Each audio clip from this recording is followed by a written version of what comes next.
मैं तुमसे आज कुछ कहना चाहता हूँ मेरे प्यारे बच्चे। मैं चाहता हूँ कि तुम जहाँ हो ना वहीं पर स्थिर हो जाओ और जो चल रहा है उसके लिए अपने आप को तनाव देना बंद करो और अपनी समझ से इस सब के पीछे जो भी कारण है ना उसका पता लगाना बंद करो, क्योंकि जो कुछ भी हो रहा है तुम्हारे जीवन में सब पहले से ही तय है और सब तुम्हारे कर्मों का ही फल है मेरे बच्चे। बस तुम शांत रहकर हर परिस्थिति में अपनी परिस्थिति का सामना करो और सब कुछ मुझ पर छोड़ दो। जब मैं बैठा हूँ तुम्हारे जीवन में सब कुछ संभालने के लिए, फिर तुम्हें इतना अधिक चिंता करने की क्या आवश्यकता है। यदि तुम मुझ पर पूर्ण रूप से विश्वास करते हो ना तो अपनी सारी परिस्थिति मुझे सौंप दो। मेरे ज़्यादातर बच्चों को यही समस्या है कि वो बहुत सारी बातों को लेकर चिंता करने लगते हैं और वो भूल जाते हैं अगर कोई परेशानी आई है तो उसका हल भी ज़रूर होगा। उस समस्या का हल निकालने के लिए तुम्हें ज़्यादा से ज़्यादा सबूरी रखनी होगी और सही वक्त आने पर तुम अपनी सही राह पर निकल पड़ोगे मेरे बच्चे, जहाँ तुम्हें अपनी समस्या का हल अवश्य ही मिल जाएगा। इसीलिए इस दौरान तुम अपनी चिंता को छोड़ो, बल्कि मुझसे प्रार्थना करो और तुम्हारी प्रार्थना मैं ध्यानपूर्वक सुनता हूँ मेरे बच्चे। भले ही मेरे लाखों भक्त हैं लेकिन तुम उनमें से मेरे अनन्य भक्त हो और मैं तुमसे बहुत प्रेम करता हूँ मेरे बच्चे।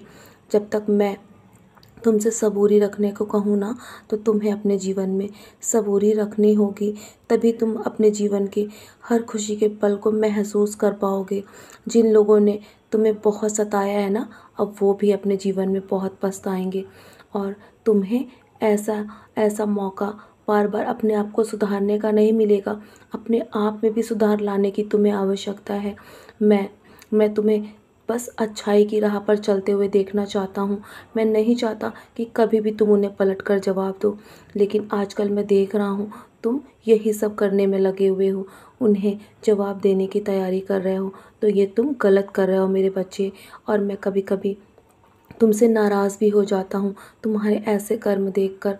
बस मैं चाहता हूँ कि तुम अपने कर्म अच्छे रखो और जब मैं तुम्हें उसका फल दूंगा ना तो वो तुम्हारी बहुत बड़ी खुशी में तब्दील हो जाएगा मेरे बच्चे। मुस्कुराओ, क्योंकि हमेशा मुस्कुराकर तुम्हारी हर समस्या का हल हो सकता है। यदि तुम प्रतिदिन चिंतित रहोगे तो तुम्हारी समस्या का हल कभी नहीं मिल पाएगा। बस तुम मेरा नाम स्मरण करो और तुम्हें कुछ भी नहीं सोचने की आवश्यकता है। मैं हूँ ना, मैं सब ठीक कर दूँगा। तुम्हें जो चाहिए सही वक्त पर मिल जाएगा। चिंता मत करो, खुश रहा करो मेरे बच्चे। और जिस जिस काम के लिए तुम सोच रहे हो ना वो काम तुम्हारा जल्दी ही बन जाएगा। जानता हूँ आजकल तुम्हें असफलता हाथ लग रही है, इसलिए भी तुम बहुत जल्दी निराश हो जाते हो। तो मेरे बच्चे, हमेशा जो कुछ भी मिला है ना उसका शुक्राना करते रहो और अपने जीवन में सफलता को पाने का जो भी मूल मंत्र है ना वो मैं तुम्हें अवश्य ही समझाऊंगा और तुम्हें उस मूल मंत्र को हमेशा याद रखना होगा। बस धैर्य रखने की आवश्यकता है तुम्हें, यही तुम्हारा मूल मंत्र है। जितना अधिक तुम्हारा धैर्य होगा ना उससे कहीं अधिक तुम्हें सफलता मिलेगी अपने जीवन में, और वक्त आने पर हर सवाल का जवाब तुम्हें मिल जाएगा। जो तुम्हें चाहिए वो सब दूंगा। चलो, अब बहुत रात हो गई है ना, मेरी उदी का सेवन करो और मेरी उदी के सेवन के साथ अपने माथे पर भी लगाना मेरे बच्चे, और अपनी सारी चिंताएं मेरे चरणों पर त्याग कर चैन से सो जाओ। बाकी सब मैं संभाल रहा हूँ तुम्हारे जीवन में। सदा खुश रहो, मेरा आशीर्वाद हर पल तुम्हारे साथ है।